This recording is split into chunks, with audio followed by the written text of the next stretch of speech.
T Santhosh Kumar sir, അതുപോലെ നമ്മുടെ ജില്ലാ panchayat member Geetha madam, ward മെമ്പറായ ബാബു, മറ്റ് അംസക്കാർ ഇവിടെ എത്തിച്ചേർന്നിട്ടുള്ള മോർണിംഗ് ഫൈറ്റേഴ്സ് ഇൻഡ്യൂറൻസ് അക്കാദമിയോട് ചേർന്ന് നിൽക്കുന്ന ടീം MFAയുടെ സുഹൃത്തുക്കളെ, കുട്ടികളെ, ഇന്ന് രാജ്യം 78ാമത് സ്വാതന്ത്ര്യദിനം ആഘോഷിക്കുന്ന ഈ വേളയിൽ പലവിധ തിരക്കിനിടയിലും നമ്മൾ വിളിച്ചപ്പോൾ തന്നെ വരാമെന്നേറ്റ ഇവിടെ എത്തിച്ചേർന്നിട്ടുള്ള സന്തോഷ് കുമാർ സാറിന് ഞാൻ ആദ്യമായി സ്വാഗതം പറഞ്ഞോളൂ.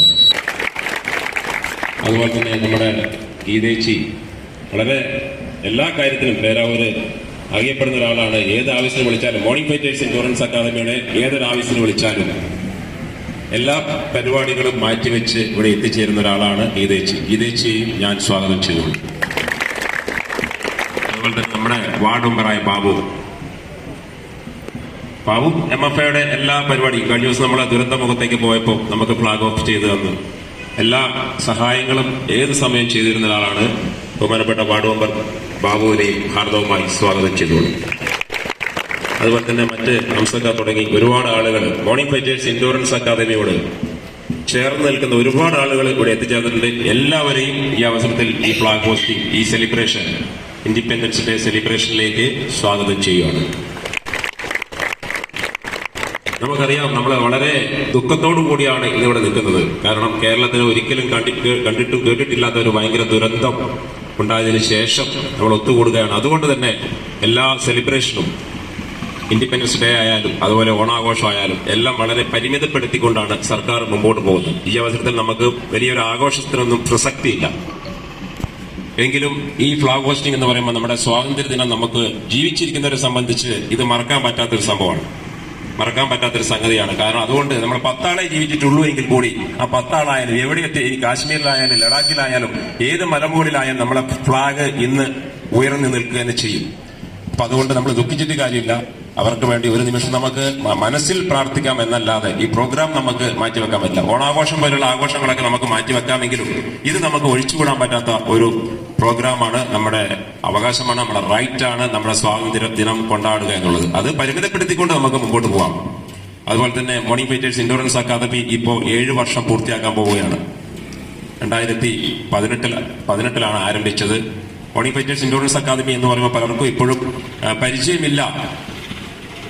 യൂണിഫോംഡ് ഫോഴ്സിലേക്ക് കുട്ടികളെ എത്തിക്കുക എന്ന ഉദ്ദേശ ലക്ഷ്യത്തോടു കൂടിയാണ് 2018 ജനുവരിയിൽ ഈ പ്രസ്ഥാനം ഇവിടെ ഞാൻ ആരംഭിക്കുന്നത്. ഇതൊരു ഒറ്റയാൻ പട്ടാളമാണ്. പക്ഷേ ഞാൻ ഒറ്റയ്ക്കാണെങ്കിലും ഈ നാട്ടുകാർ മുഴുവൻ, അതുപോലെ സ്പോർട്സിനെ സ്നേഹിക്കുന്നവര്, ഇന്ത്യൻ മിലിറ്ററിയെ സ്നേഹിക്കുന്നവര്, യൂണിഫോമിനെ സ്നേഹിക്കുന്നവർ എല്ലാം തന്നെ എപ്പോഴും എന്റെ കൂടെ ഉണ്ട് അതൊരു എനിക്കൊരു ആത്മധൈര്യം തന്നെയാണ്. അല്ലെങ്കിൽ ഒരു വ്യക്തിക്ക് ഇങ്ങനെ ഇത് മുമ്പോട്ട് കൊണ്ടുപോകാൻ പറ്റൂല.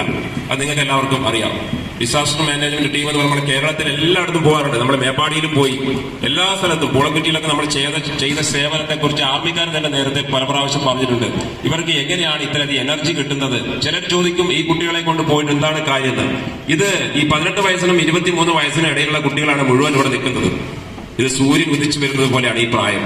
എന്തും ചെയ്യാൻ മനക്കട്ടിയുള്ള, മറ്റുള്ള ഒരു ആർമിക്കാരനായാലും ഒരു CRPക്കാരനായാലും ഒരു സ്റ്റെപ്പ് മുമ്പോട്ട് വെക്കുമ്പോൾ ഒന്ന് ആലോചിച്ചിട്ടാണ് അവർ ചെയ്യുക. ഇവരെ സംബന്ധിച്ച് അങ്ങനെയില്ല. ഇവർക്കൊരു 3 സ്റ്റാർ ലെവലിലെ ട്രെയിനിങ് ആണ് കൊടുക്കുന്നത്. കമാൻഡോസിന്റെ അതേ രീതിയിലുള്ള ട്രെയിനിങ് ആണ് കൊടുക്കുന്നത്. അതുകൊണ്ട് ഇവർ വളരെ അഗ്രസീവാണ്, ഊർജ്ജസ്വലരാണ്, എന്തും ചെയ്യാൻ പഠിക്കാത്ത ഒരു പ്രായമാണ്. അതുകൊണ്ട് തന്നെ എവിടെ പോയി കഴിഞ്ഞാലും, ഇതുവരെ ഏത് ഡിസാസ്റ്റർ മാനേജ്മെന്റിന് പോയാലും, ഏത് ആർമി റാലിക്ക് പോയാലും ഒരു കുട്ടികൾ പോലും തോൽക്കുന്നില്ല. നമുക്ക് 100% വിജയമാണ് ഇന്ന് വരെ ലഭിച്ചിട്ടുള്ളത്. അതിലൊരു വിട്ടുവീഴ്ചയില്ല. അത് പറ്റാത്ത കുട്ടികളോട് യൂണിഫോം ഇടാൻ ആഗ്രഹിക്കുന്ന കുട്ടികളെ മാത്രമേ ഇങ്ങോട്ട് വിളിക്കാറുള്ളൂ. അത് പൈസ ഒരു വിഷയമല്ല, ഇത് തീർത്തും സൗജന്യമായിട്ടൊരു കോഴ്സാണ്. പക്ഷെ ഇവിടെ വന്നിട്ട് ആരെയും ഉഴപ്പാൻ സമ്മതിക്കില്ല. പറ്റാത്തവർക്ക് മെല്ലെ ഒഴിവായി പോകാം. പക്ഷെ ഇവിടെ നിൽക്കുന്നവര് ഈ ചെറിയ വിദ്യാഭ്യാസം കൊണ്ട് ഒരു നല്ലൊരു വരുമാനമുള്ള ഒരു ജോലി, അതാണ് നമ്മൾ ഉറപ്പ് തരുന്നത്. അത് സൈന്യത്തിലേക്ക്, യൂണിഫോംഡ് ഫോഴ്സിലേക്ക് മാത്രമേ ഇന്ന് സാധിക്കുള്ളൂ. ഏതായാലും ഞാൻ നീട്ടുന്നില്ല. ഒരിക്കൽ കൂടി എല്ലാവരെയും സ്വാഗതം ചെയ്തുകൊണ്ട് നമ്മളോട് സംസാരിക്കുന്നതിനായി ഇൻഡിപെൻഡൻസ് ഡേ സെലിബ്രേഷന്റെ സ്പീച്ച് സംസാരിക്കുന്നതിനായി ബഹുമാനപ്പെട്ട MP സന്തോഷ് കുമാർ അവരെ ക്ഷണിച്ചുകൊണ്ട് നിർത്തുന്നു. നമസ്കാരം. വേദിയിൽ സന്നിഹിതരായിട്ടുള്ള ബഹുമാന്യരായ ജനപ്രതിനിധികൾ, ബഹുമാന്യരായ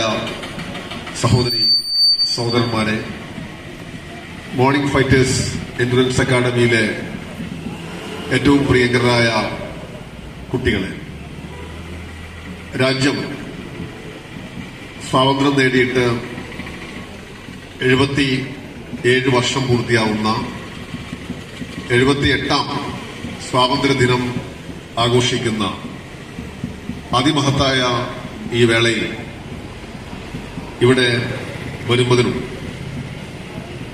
വളരെ മാതൃകാപരമായി നമ്മുടെ നാടിനാകെ അഭിമാനകരമായി പ്രവർത്തിക്കുന്ന ഈ മഹത്തായ സ്ഥാപനത്തിൽ എത്തിച്ചേരുന്നതിനും നിങ്ങളെ കാണുന്നതിനും കഴിഞ്ഞതിലുള്ള സന്തോഷം ഞാൻ ആദ്യമേ അറിയിക്കും.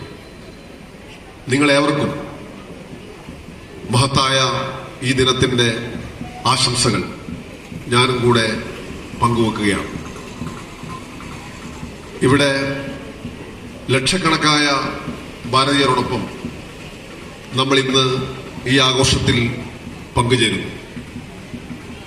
ഒരു തലമുറ അവിശ്വസനീയമായ പ്രവർത്തനങ്ങളിലൂടെ, പകരം വെക്കാൻ കഴിയാത്ത ത്യാഗങ്ങളിലൂടെയാണ് നമ്മുടെ രാജ്യത്തിന്റെ സ്വാതന്ത്ര്യം നേടിയെടുത്തത്.